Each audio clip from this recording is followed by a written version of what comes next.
De acá en más, los sonidos de la realidad. Son los audios de la mañana.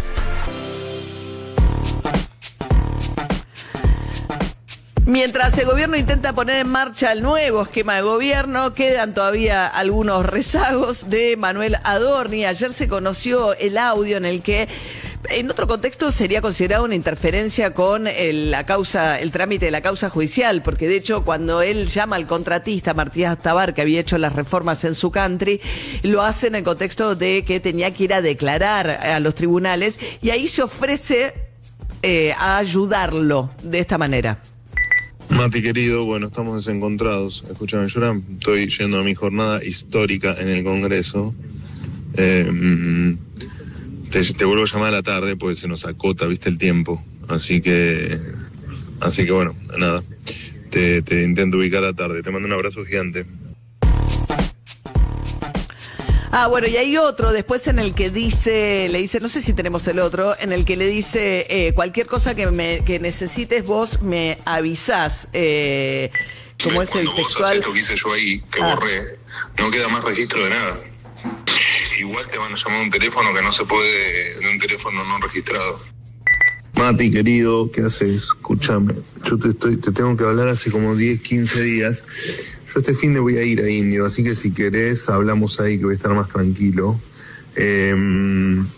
Por el tema del 4 de mayo.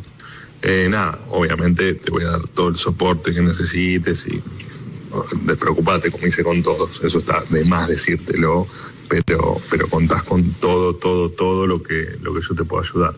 Es una boludez, pero bueno, para que vos te quedes tranquilo y para que todos nos quedemos tranquilos. Bueno, es increíble porque claramente, estaba un testigo llamado por la justicia al que Manuel Adorni llama por teléfono diciéndole esto que escuchaban, que se quede tranquilo, que él le va a dar todo el soporte que le pueda dar. También se conoció y ayer declaró una de las empleadas de la jefatura de gabinete que contó que compró desde su cuenta una consola gamer y unos proyectores y les pidió a 2 de los empleados de la jefatura de gabinete usar las tarjetas de crédito de ellos y les dio cash efectivo a ellos para que esos gastos no figuraran dentro de los gastos que él hacía personalmente y los tuviera que justificar el origen de la plata con las que él les da del efectivo con lo que terminó pagando esas compras. Bueno, el gobierno de todas maneras hoy le da la despedida en el boletín oficial, nos contaba David, ¿no? Le dice, le agradece los servicios prestados, no mucho más, y acepta la renuncia de Diego Santilli, acepta la renuncia de Adorni, acepta la renuncia de Diego Santilli como ministro del Interior, porque va a asumir como jefe de gabinete, pero ya estuvo de ronda por los medios Diego Santilli. Él le dio tiempo, tanto el presidente había planteado la declaración jurada, que llegara el momento de la presentación de la declaración jurada, y después que ya anímicamente no daba más en materia del dolor que veían sus hijos y que quería dar un paso al costado, y que, entre paréntesis, quiero aclarar, va a ir a defenderse en la justicia sin fueros y privilegios. Que yo digo, miro para atrás en la historia y no siempre pasó. Y no pasó muy seguido. Entonces, sin fueros y privilegios, sin ningún cargo en el sector público ni en ningún lugar, va a ir a defenderse en la justicia y está bien. Bueno, siguen con esta épica de Adorni víctima, Adorni héroe, cuando desde la jefatura de gabinetes llamaba por teléfono a alguien citado por la justicia para tratar de interferir en no sabemos qué era lo que le iba a decir en Indio Cue, en el que le proponía un encuentro personal en la previa que tuviese que ir a declarar el contratista Matías Tabar. Bueno, también Santilli lo que dijo es que su misión, más allá de seguir defendiendo a Adorni, un tema que pronto desaparecerá de la agenda, y esto es la razón por la cual cambió el gabinete finalmente, lo que dice es que su trabajo como jefe de gabinete va a ser propulsar la reelección de Javier Milei. Habemos personas que queremos que la Argentina salga para adelante. Y yo creo que estoy convencido que Macri es de las personas que quiere que la Argentina salga para adelante. Y el liderazgo hoy, claramente y contundentemente, de Javier Milei, que ganó las elecciones, que la volvió a ganar y que, si Dios quiere, y por lo menos es lo que a mí me gustaría, es que vuelva a reelegir para que el cambio de la Argentina continúe y crezca por décadas, porque es la única manera que tenemos de salir de la situación en la que llegamos en la Argentina, ¿no? A pobrezas extremas. Bueno, hoy debuta el nuevo vocero Adrián Rabier, 11 de la mañana, poco antes de la asunción de Santilli, que es por la tarde, David, sí, con una agenda donde van a buscar discutir la cuestión económica, ¿no? Fundamentalmente. Sí, a ver, la idea de este ex diputado que es economista es que toda la discusión pase por los números, que ya no hablemos más de casta, esa palabra va a empezar a desaparecer del discurso oficial y lo que va a empezar a aparecer es, no sé, el dato del EMAE que subió más de un 1%, el acuerdo salarial con los empleados estatales. Digo, eso es lo que van a empezar a aparecer, esos números en boca del vocero presidencial.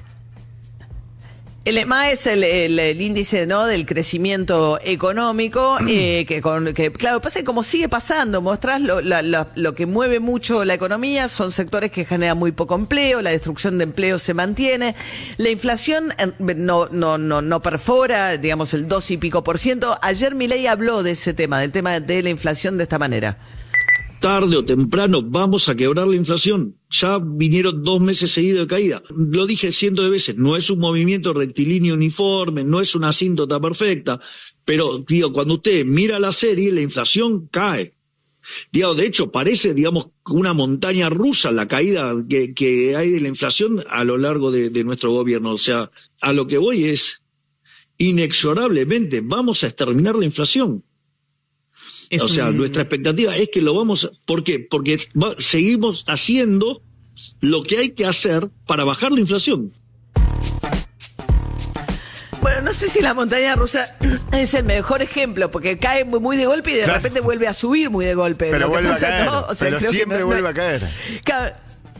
Claro, pues no eligió una gran figura. No. De todas maneras es cierto que bajó muy rápido, el 200 y pico %, pero después tuvo, digamos, se estacionó en 30 y pico anual y venía subiendo hasta que ahora bajó un poco. Pero la pregunta más interesante todavía, me parece que se hacen algunos economistas, ayer lo planteó también nuevamente Melconian respecto de qué pasa con este dólar tan planchado y si la apuesta del gobierno sigue siendo tratar de perforar y seguir bajando la inflación con un dólar que según Melconian termina acá en Miami, ¿no? Dice, los dólares de vaca muerta están en Miami.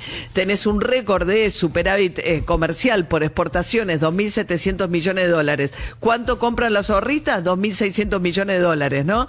Entonces, un poco, bueno, hay una pregunta acerca de eso fuerte, de economistas de muy distinta extracción. Escuchá a Emanuel Álvarez Agis, por ejemplo, hablar del tema de la inflación. Que si vos querés bajar la inflación de 3 dígitos anuales a 1 dígito, o matás a la mitad de la economía, o vas a un plan de estabilización. Y creo que Milei está más por la idea de, bueno, con el tiempo, y lo acaba de decir Caputo ayer, Caputo dijo, la continuidad de la política económica ortodoxa, monetaria y fiscal va a terminar de vencer la inflación. Es cierto, la pregunta es si el cuentaganado de los costos. Sí, ¿a qué costo? De esa aproximación. Claro, y la verdad que es cierto. Yo creo que este programa tiene un costo en términos de actividad, de consumo y sobre todo de calidad del mercado de trabajo demasiado alto. Ayer Melconian dijo, este programa no llegó a la calle, el 50% del país está parado y hay algo del gobierno que solo ve cosas buenas dentro de la economía y que solo resalta los números del crecimiento de ciertos sectores muy particulares, en los que sí aparece cierta frustración de que esos dólares, los ahorristas, o la idea de que no aparecen los dólares del colchón para mover a la economía. Escuchalo a Federico Sturzenegger, el ministro de Regulación. Para el ahorrista, entonces, ahorrar en dólares es complicado. Porque si el peso se va haciendo fuerte y vos tenés la plata ahorrado en dólares, que claro, la gente lo tenía en dólares porque se quería proteger de la inflación. Pero si vos tenés una moneda que se va perdiendo valor respecto al peso, parece como ciencia ficción lo que les estoy contando, ¿no? Ahora, de cualquier manera, piensen que cuando llegó Javier Milei, ¿cuánto estaba el dólar? Piensen eso solamente.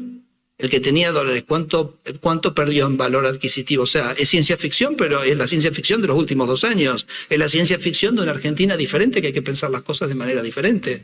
Entonces, si Argentina va a triplicar sus exportaciones en los próximos 3 años, es un mal negocio para la gente ahorrar en dólares. Es un mal negocio para la gente ahorrar en dólares. Ese tipo de frases que, bueno, como era la de Duhalde, ¿no? El que apuesta al dólar pierde, David. Recibirá dólares. Ok, el que puesta el dólar pierde, otras, ¿no? Claro, sí. Sí, son todas esas frases, es como ponerle fecha a la baja de la inflación, digo. Son todas esas frases que en general los economistas tratan de evitar porque es muy difícil de predecir. Lo que pasa es que el gobierno, Sturzenegger y Caputo en particular, vienen con un discurso bastante fuerte respecto de los dólares, porque no logran convencer para que los dólares en el colchón pasen al sistema financiero, sino que todo lo contrario, cada vez más. Claro, sí, o incluso los que siguen comprando ahora los dólares, ¿no? Como moneda de reserva. O sea, ahí es cierto, el comportamiento argentino es bastante particular con relación a nuestra forma de ahorrar.